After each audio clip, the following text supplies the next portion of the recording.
0927 hours. Strait of Hormuz. 33 minutes until the United States Navy officially seals the most critical choke point on Earth. A 33-mile-wide corridor through which 21% of global oil flows every single day. The Iranian Revolutionary Guard isn't waiting for the announcement. 40 Boghammar speedboats have already hit the water. They're moving at 52 miles per hour. Low-slung fiberglass hulls carrying 107mm rockets and enough shaped explosives to split a billion-dollar destroyer clean in half. They think the rules of engagement are an American weakness. They think the U.S. won't fire until the clock hits 10. They are wrong. What you're watching is not just a naval standoff.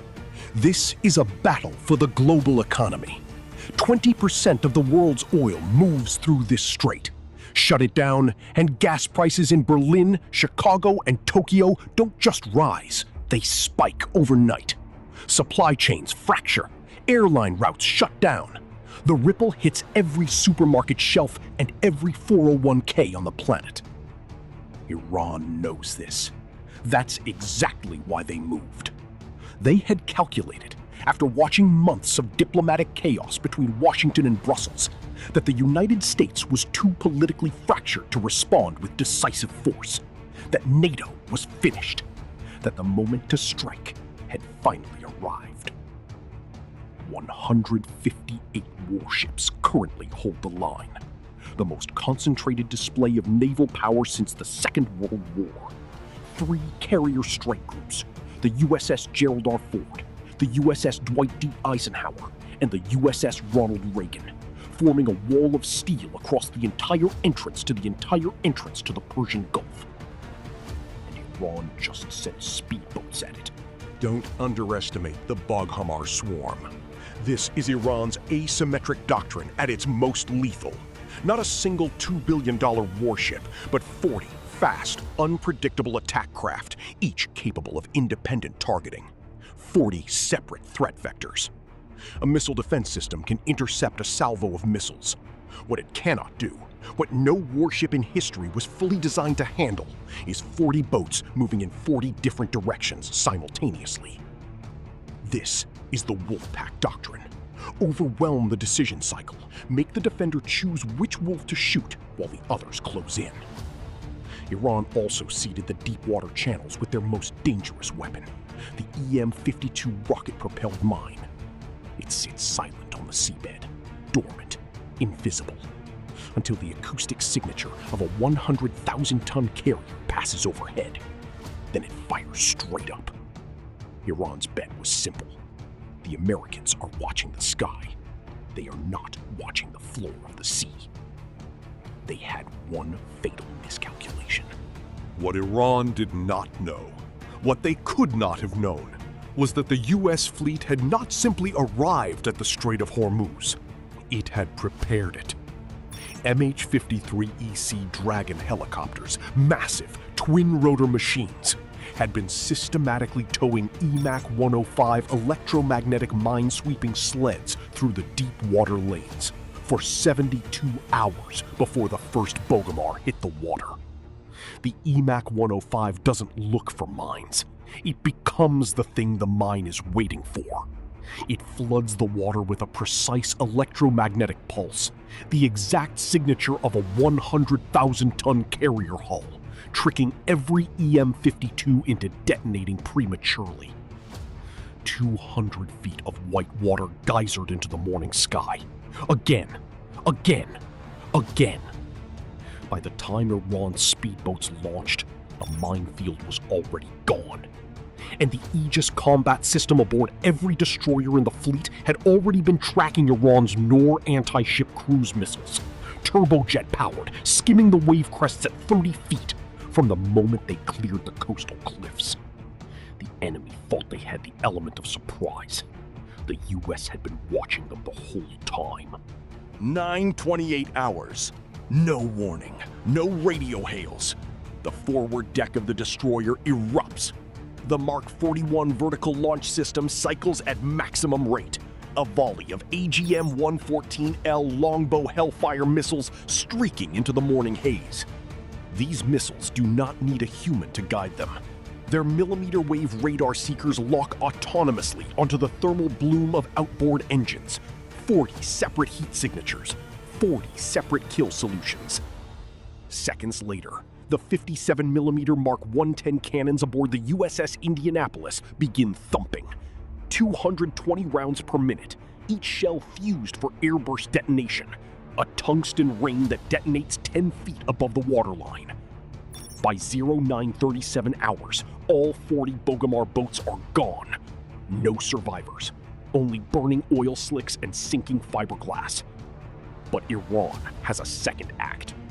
3 Kilo-class submarines, Russian-built, diesel-electric, known across naval circles as the Black Hole for their near-total acoustic silence on battery power, begin moving through the deep channels toward the carrier screen. Their mission: slip beneath the destroyer cordon, fire, end the blockade in one blow. The US Navy is not hunting with torpedoes. The AN/SLQ-32V7 electronic warfare suite activates across the fleet. It floods the deep water with high-gain modulated acoustic interference, a wall of digital noise designed to do one thing: hack their sonar. The Iranian submarine screens fill with thousands of ghost contacts, whales, rock formations, carriers. The fire control computers cannot distinguish any of them. Their communication links to shore are severed simultaneously. 3 submarine captains are suddenly blind, deaf, and completely alone, navigating razor-sharp underwater terrain without sensors. They make the only rational choice. They bottom their boats, engines off, sitting on the seafloor, paralyzed. The pride of the Iranian Navy, converted into iron coffins without a single explosive charge. While the Persian Gulf operation unfolds, Russia sees its opening. Moscow's calculation is cold and logical. 158 American ships in the Middle East means the North Atlantic is exposed. Move the Akula-class nuclear attack submarine through the GUK gap. Deploy the research vessel Yantar, the mothership for deep-sea cable-cutting submersibles.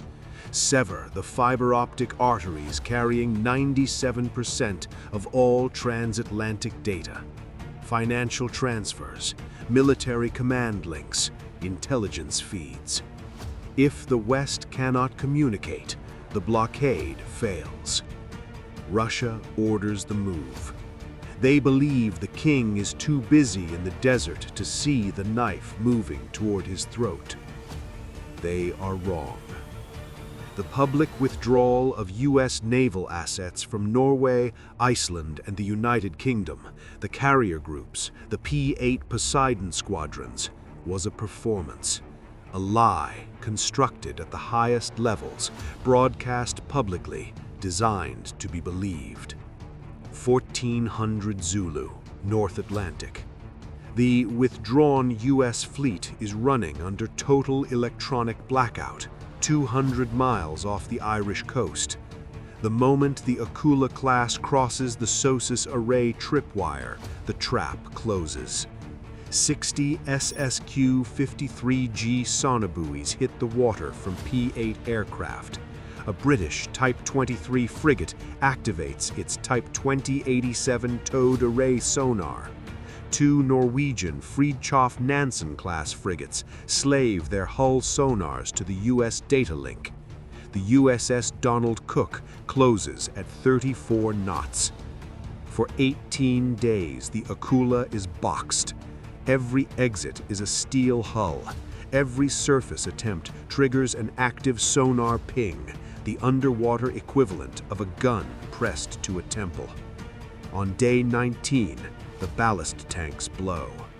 The Akula surfaces in a cloud of white foam, surrounded on all sides by NATO warships and shadowed by aircraft. One of the most advanced nuclear submarines in the Russian inventory, hunted, trapped, and forced to the surface by an alliance Moscow believed was finished. The cables are safe. The alliance is not dead. It was sharpening its teeth. The results of the 158-ship deployment are absolute. Iran's oil exports, zero. Their economy in free fall. Their speedboat fleet, scrap metal on the Gulf floor. Their 3 submarines sitting in the mud, unable to move, unable to fight, neutralized without a single torpedo.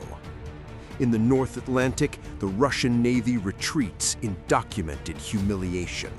The Akula's acoustic signature, the precise, unrepeatable sound of that specific reactor and propulsion system, is now permanently recorded in every NATO sonar database. Russia cannot hide that submarine again, not ever.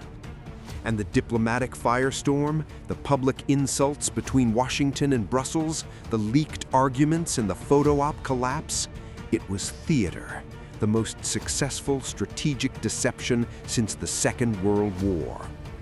The U.S. Navy proved something on these 2 oceans simultaneously. It can hold a 158-ship wall in the Middle East while winning a silent war in the Atlantic, using technology so advanced that the enemy never knew the fight had started until it was already over. Not a single American sailor lost, not one carrier damaged.